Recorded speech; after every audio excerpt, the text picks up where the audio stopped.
Hey, it is currently December 27th, 11:12 at night, and I'm going to be reading to make the way I speak better. Here we go, setting 20 minutes on the clock. There.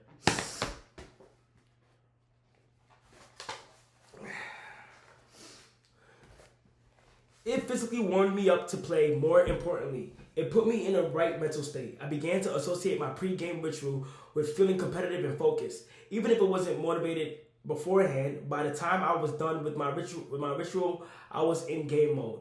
You can adapt this strategy for nearly any purpose. Say you want to feel happier in general, find something that makes you truly happy, like petting your dog or taking a bubble bath, and then create a short routine that you perform every time before you do the thing you love.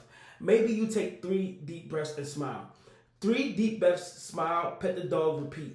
Eventually, you'll begin to associate this breath and smile routine with being in a good mood. It becomes a cue that means feeling happy. Once established, you can break it out anytime you need to change your emotional state. Stressed at work, take 3 deep breaths and smile. Sad about life, 3 deep breaths and smile. Once a habit has been built, the cue can prompt the craving. Even if it has a little to do with the original situation, the key to finding and fixing the causes of your bad habits is to reframe the associations you have without them. It's not easy, but if you can reprogram your predictions, you can transform a hard habit into an attractive one. It shows you some diagrams of how to create a good habit and how to break out of a bad habit. The third law, make it easy. Walk slowly but never backward. Walk slowly but never backward.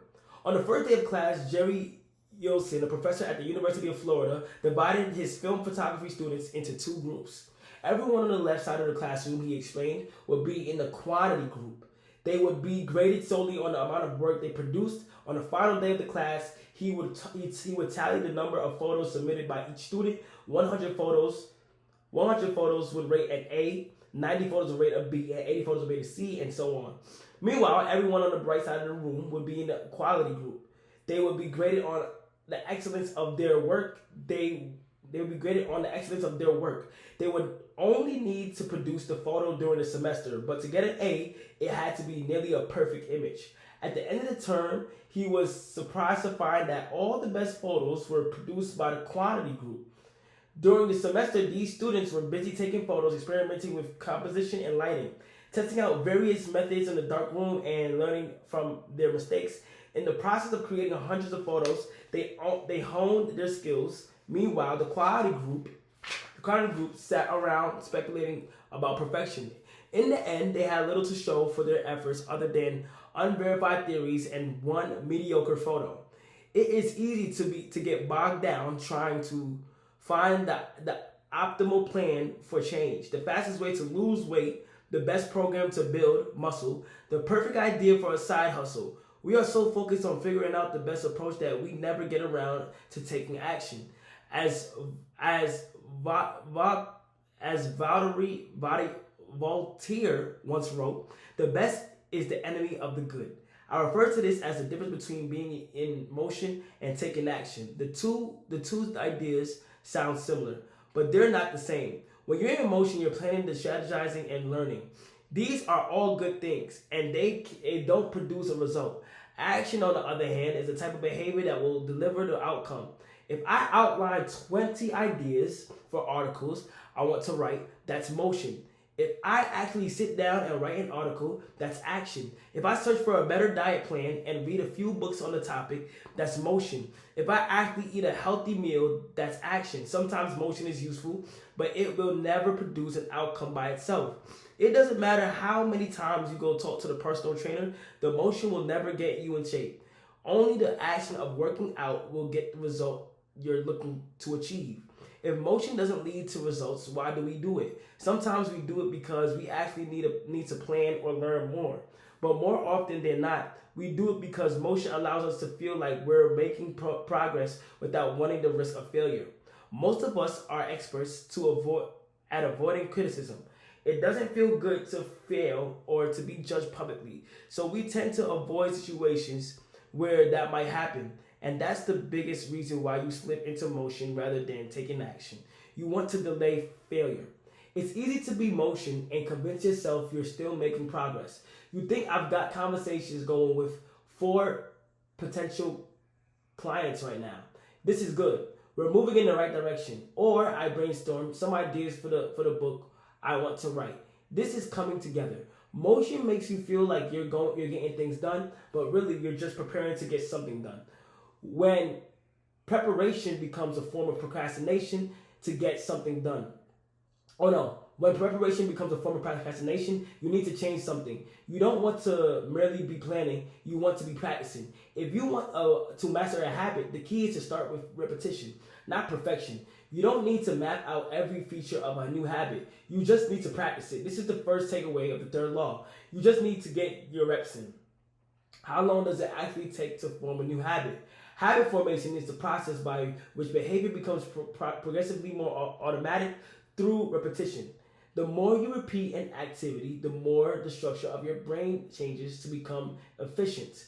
At that activity, neuroscientists call the long-term potentiation, which refers to the strengthening of connections between neurons in the brain based on recent patterns of activity. With each repetition, cell-to-cell signaling improves and the neural connections tighten. First described by neuropsychologist Donald Hebb in 1949, the phenomenon is commonly known as Hebb's law.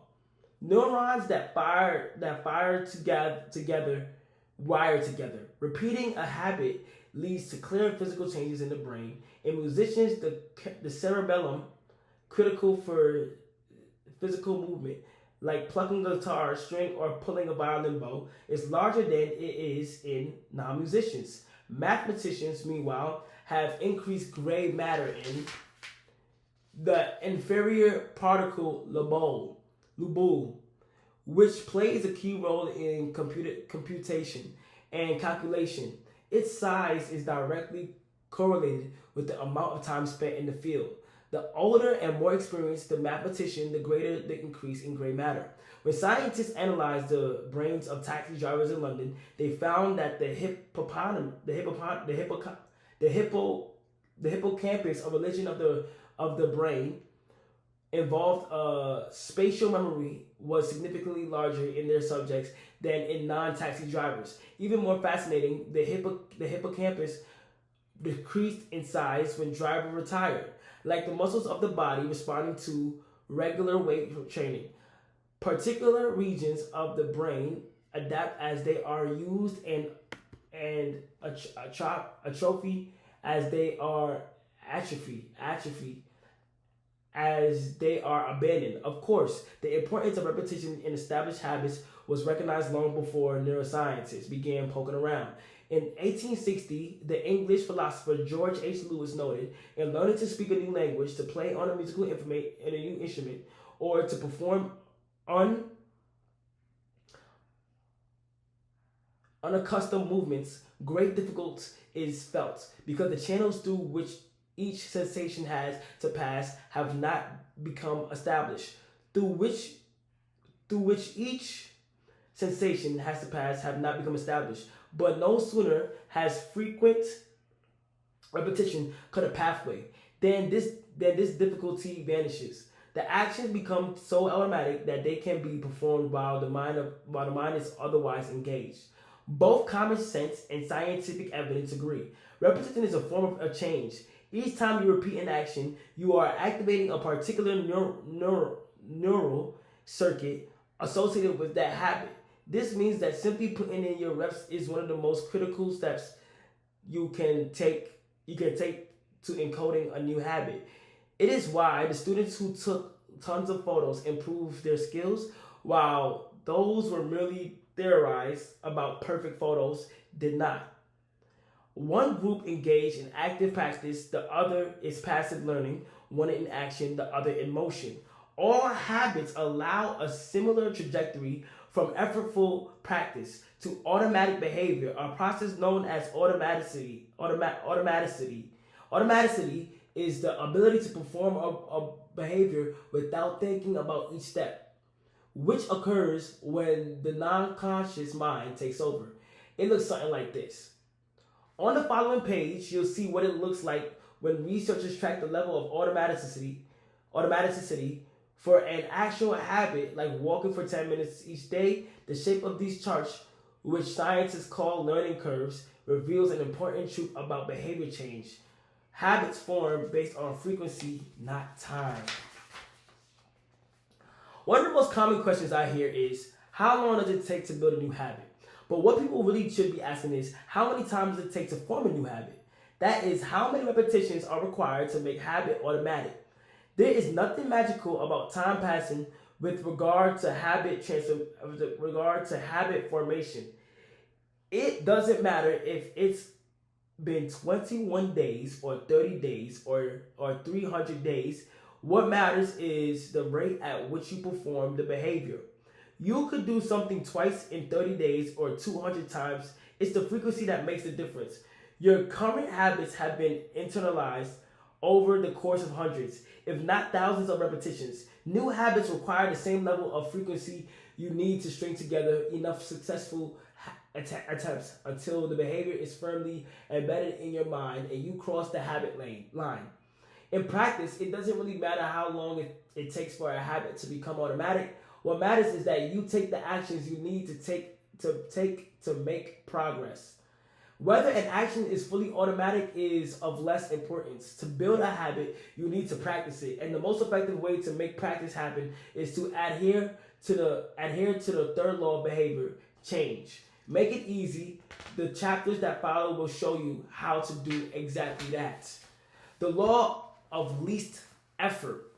In his award-winning book, Guns, Germs, and Steel, anthropologist and biologist Jared Diamond points out a simple fact: different continents have different shapes. At first glance, the statement seems rather obvious and unimportant, but it turns out to have a profound impact on human behavior. The primary axis of the Americas run from north to south. That is, the landmass of North and South America tends to be tall and thin rather than wide and fat. The same is generally true for Africa. Meanwhile, the landmass that makes up Europe, Asia, and the Middle East is the opposite. This massive stretch of the line tends to be more east-west in shape. According to Diamond, this difference in shape played a significant role in the spread of agriculture over the centuries. This agriculture began to spread around the globe. Farmers had an easier time expanding doing east-west routes that along north-south ones. This is because locations along the same latitude generally share similar climates, amounts of sunlight and rainfall, and changes in season. These factors allow farmers in Europe and Asia to demonstrate a few crops and grow them along the entire stretch of land from France to China. By comparison, the climate varies greatly when traveling from north to south. Just imagine how different the weather is in Florida compared to Canada. You may be the most talented farmer in the world, but it won't help you grow Florida's oranges in Canadian weather. Snow is a poor substitute for soil. In order to spread crops along north and south routes, farmers would need to find and domesticate new plants whenever the climate changed. As a result, agriculture spread 2 to 3 times faster across Asia and Europe than it did up and down the Americas. Over the span of centuries, this small difference had a very big impact. Increased food production allowed more rapid population growth. With more people, these cultures were able to build stronger armies and were better equipped to develop new technologies. The changes started out small: a crop that spread slightly faster, a population that grew slightly faster but compounded slightly farther, a population that grew slightly faster but compounded into substantial differences over time. The spread of agriculture provides an example of the third law of behavior, change on a globe scale.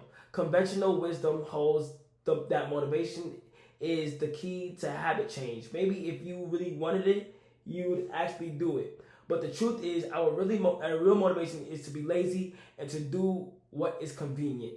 And despite what the latest productivity bestseller will tell you, this is a smart strategy, not a dumb one. Energy is precious, and the brain is wired to conserve it whenever possible. It is human nature to follow the law of least effort, which states that when deciding between two similar options, people will naturally gravitate toward the option that requires the least amount of work. For example, expanding your farm to the east where you can grow the same crops rather than heading north where the climate is different. Out of all the possible actions we could take, the one that is realized is the one that delivers the most value for the least effort. We are motivated to do what is easy. Every action requires a certain amount of energy. The more energy required, the less likely it is to occur. If your goal is to do 100 push-ups per day, that's a lot of energy in the beginning. When you're motivated and excited, you can muster the strength to get started. But after a few days, such a massive effort feels exhausting. Meanwhile, sticking to the habit of doing one push-up per day requires almost no energy to get started, and the less energy habit requires, the more likely it is to occur. Look at any behavior that fills up much of your life. You'll see that it can be performed with very low levels of motivation. Habits like scrolling on your phones, checking email, and watching television steal so much of our time because they can be performed almost without effort. They are remarkably convenient. In a sense, every habit is just an obstacle to getting what you really want. Dieting is an obstacle to getting fit. Meditation is an obstacle to feeling calm. Journaling is an obstacle to thinking clearly. You don't actually want to have it yourself. Don't want to have it itself. What you really want to do, what is to outcome the habit delivers, the greater the obstacle that is, the more difficult in that habit, the more friction there is between you and your desired end state. This is why it is crucial to make your habits so easy that you'll do them even when you don't feel like it. If you can make your good habits more convenient, you'll be more likely to follow through on them. But what about all the moments that when we seem to do the opposite? If we're all so lazy, then how do we explain people accomplishing hard things like raising a child or starting a business or climbing Mount Everest? Certainly you are capable of doing every hard things. The problem is that some days you feel like doing the hard work and some days you feel like giving in. On the tough days, it's crucial to have as many things working in your favor as possible so that you can overcome the challenges life naturally throws your way. The less friction you face, the easier. It is your stronger self to emerge. The idea behind it easy is not to only do easy things. The idea is to make it as easy as possible in the moment to do things that pay off in the long run.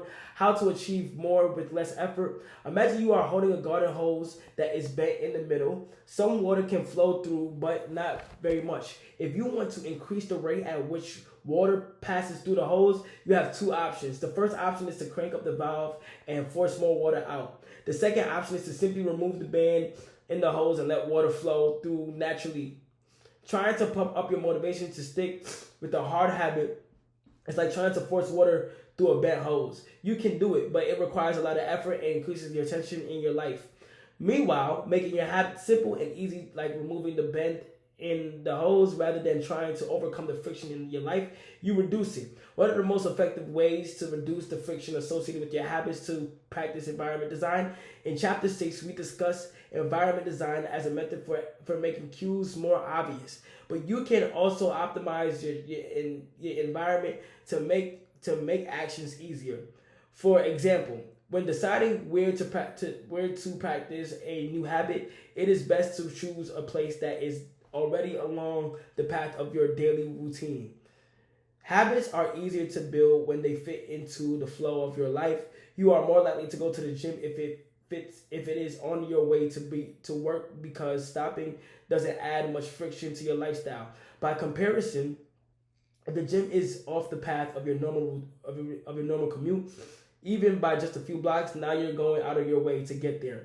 Perhaps even more effective is reducing the friction within your home or office. Too often, we try to start habits in high friction environments. We try to follow a strict diet while we are out for dinner.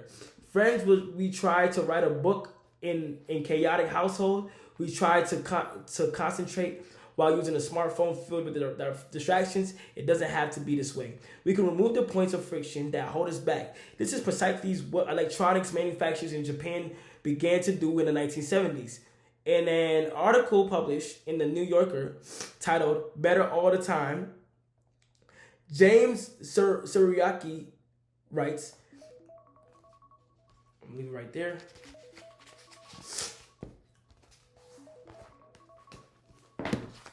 And that has been 20 minutes of reading. It is currently 11:32, and I'm reading to make myself speak better. Bye.